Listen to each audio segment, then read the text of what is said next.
સુરતમાં કોંગ્રેસ દ્વારા વિરોધ પ્રદર્શન કરવામાં આવ્યું। આતંકવાદના વિરોધમાં આતંકવાદીની અંતિમ યાત્રા કાઢીને કોંગ્રેસે વિરોધ કર્યો હતો। સુરતના પૂણા ગામ વિસ્તારમાં વિરોધ નોંધાવ્યો। કોંગ્રેસ દ્વારા પાકિસ્તાન વિરોધી સૂત્રોચ્ચાર પણ કરવામાં આવ્યા। વિવિધ બેનરો સાથે આતંકવાદીની અંતિમ યાત્રા કાઢીને આ વિરોધ નોંધાવવામાં આવ્યો હતો। સુરત કોંગ્રેસના કાર્યકારી પ્રમુખ દિનેશ સાવલિયાએ આ અંગે મીડિયા સમક્ષ નિવેદન આપ્યું છે। શું કહ્યું દિનેશ સાવલિયાએ તે પણ સાંભળીએ। આજરોજ જે કાશ્મીરની અંદર દુઃખદ ઘટના બની છે એને વખોડવા માટે કોઈ શબ્દો નથી આપણી પાસે, અને આ સમય છે કે ભારત દેશ એક બની અને જે આ નાપાક કૃત્ય કરે છે એની સામે જવાબ આપવાનો સમય હવે આવી ગયો છે।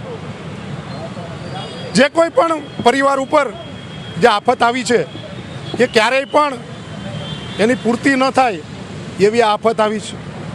આવા સંજોગોમાં કોંગ્રેસ પક્ષે પણ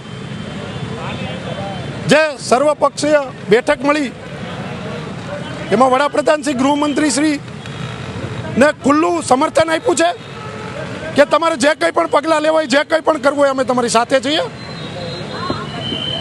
અને આ જે નાપાક કૃત્ય કરે છે એને જડબાતોડ જવાબ આપવાનો સમય હવે આવી ગયો છે। આવા સમયે આ દેશ એક બનીએ, આપણે આ દેશના સૌ નાગરિક એ આપણા દેશના નાગરિક છે, અને હવે એક પણ નિર્દોષનો જીવ ન જાય એવી વ્યવસ્થા કરવામાં આવે, અને આ પાકિસ્તાન તરફથી જે નાપાક હરકતો કરવામાં આવે છે એ બંધ થાય એના માટેનો આજે આતંકવાદના જે પૂતળું છે એની અંતિમ યાત્રા કાઢી અને એને ફાંસી દેવાનો કાર્યક્રમ અહીંયા સુરત શહેર જિલ્લા કોંગ્રેસ સમિતિ દ્વારા રાખવામાં આવ્યો છે।